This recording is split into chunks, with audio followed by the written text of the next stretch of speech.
안녕하십니까, 문틀란TV입니다. 이재명의 핵심 측근 중에 한 명입니다.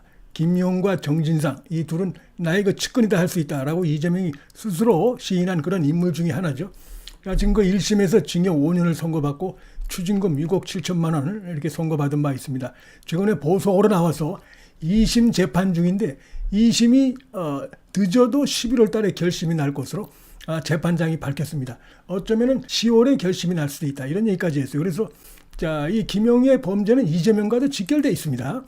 김용의 범죄라는 것이 대장동 업자들로부터 8억 4천만 원 불법 자금을 받아가지고 이재명을 위해서 불법 선거운동을 한 그것이 있고, 또 본인이 유동규 등으로부터 1억 9천만 원을 받은 이런 거 혐의로 해서 지금 이제 2심이 진행 중인데 굉장히 빨리 진행되고 있어요. 측근들이 하나하나 유죄를 받고 2심에서까지 유죄를 받으면서 그건 뭐 이재명이 모를 수가 없고, 이재명과 관련돼 있고, 그 다음에 이재명의 결제 라인에 있던 자들이고 하기 때문에 이런 거 측근들의 유죄는 바로 이재명의 유죄다, 이렇게 볼 수밖에 없는 것이죠. 그래서 또 하나의 측근 핵폭탄인 김용 선고가 다가오고 있다.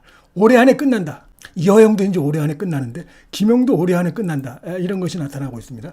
서울고등법원의 형사 13부에 지금 판사가 또 이런 얘기를 하고 있습니다. 9월 30일까지 제출될 예정인 구글 타임라인 기록, 요건 이제 김용 측이 지금 제출한 것인데, 그러니까 이 2021년 5월 3일 유동규에게 1차로 불법 자금을 받은 그때 그 장소에 자기가 거기 있지 않았다, 요걸 뭐 증명한답시고 구글 타임라인을 또 이제 제출했는데, 여기 대해서 뭐 전문인의 그 감정, 요 결과가 이제 나옵니다.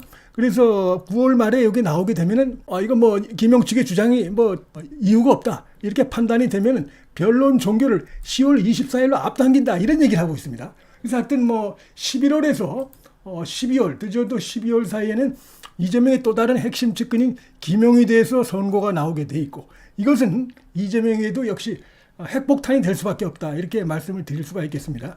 재판부가 일단 10월 24일 감정 결과에 대해 공방을 하고, 만약 빨리 끝난다면, 다시 말해서 별로 증거가 되지 않는다, 이런 판단이 되면은 이날 결심을 할 수도 있다, 이렇게 밝혔어요. 그리고 재판부로서도 지금 재판이 생각보다 지연되고 있는 점에 대해 책임감을 느끼고 있다. 그러니까 지금 그 재판부들이 말이죠, 조희대 대법원장이 들어선 이후에 하여튼 가급적 1심도 그렇고 2심도 그렇고 굉장히 그 속도감 있게 이렇게 지금 진행하고 있고, 특히 그 이재명 관련된 부분들, 이런 부분에 대해서는 아주 그 상당히 그 속도를 내서 재판이 휘둘리지 않게끔 이렇게 지금 신경을 쓰면서 하고 있다는 게 특히 나타나고 있습니다. 2심에서 보면 그게 아주 그 확연히 나타나요. 근데 사실 이 구글 타임라인이라는 게 수정이나 삭제, 이 조작이 가능하기 때문에 별 의미가 없는 것이지만, 하도 이제 이 항소심에서 김용이 펄펄 뛰고 뭐 이렇게 주장하니까 재판부가 받아들인 것인데, 그 1심 선고 결과를 결정적으로 뒤집을 수 있는 과연 그 정도 내용이 나올 가능성도 없고, 그 다음에 그 정도의 그 어떤 법적 효력이 있는 반박 증거라고도 사실은 볼 수가 없습니다.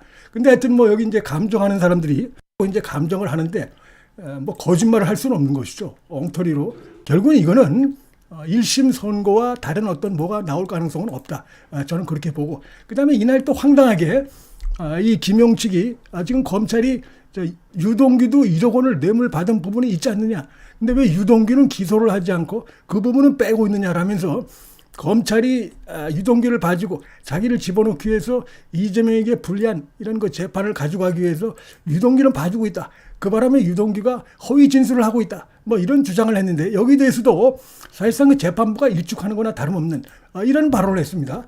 김용이 지금 이 유동규에 대해서 검찰이 지금까지 이 뇌물수수 처벌하지 않고 있다, 이렇게 되면 이게 허위 진술을 할 동기와 실익이 존재하는 거 아니냐, 유동규에 대해서 이렇게 얘기했더니 검찰이 바로 이제 일단 반박을 했는데, 유동규가 받았다는 해당 1억 원, 유동규의 별도 뇌물 혐의 기소 이후에야 사실관계가 뒤늦게 확인됐다, 뭘 알고 떠들어라 이거죠. 그런데 당시 유동규는 공사에서 퇴사해서 공무원도 아니었다, 신분이.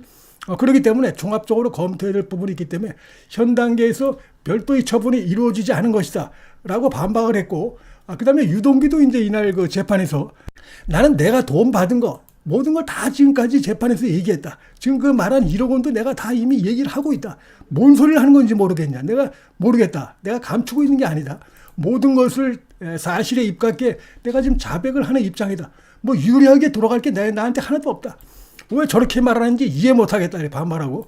자, 이 재판부의 이 반응이 아주 중요합니다.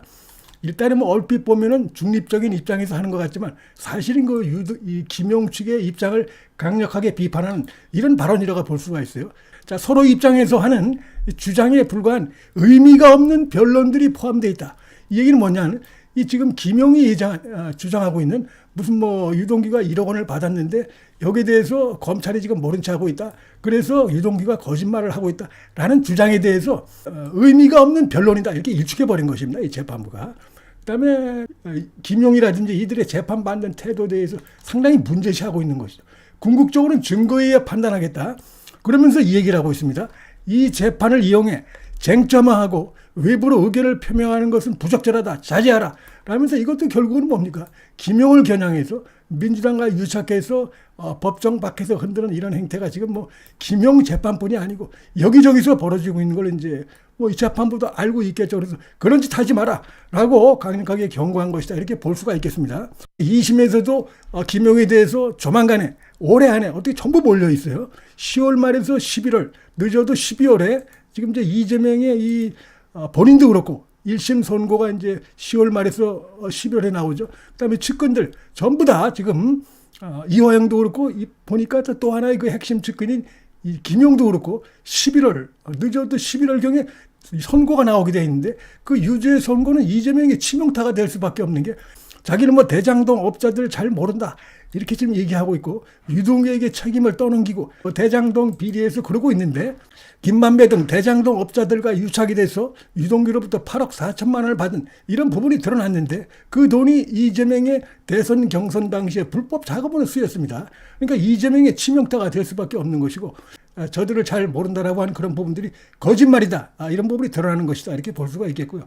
또 그 핵심 측근인 김인섭이 최근에 징역 5년을 받았습니다. 이거 무시무시합니다. 2심이 이미 나왔습니다.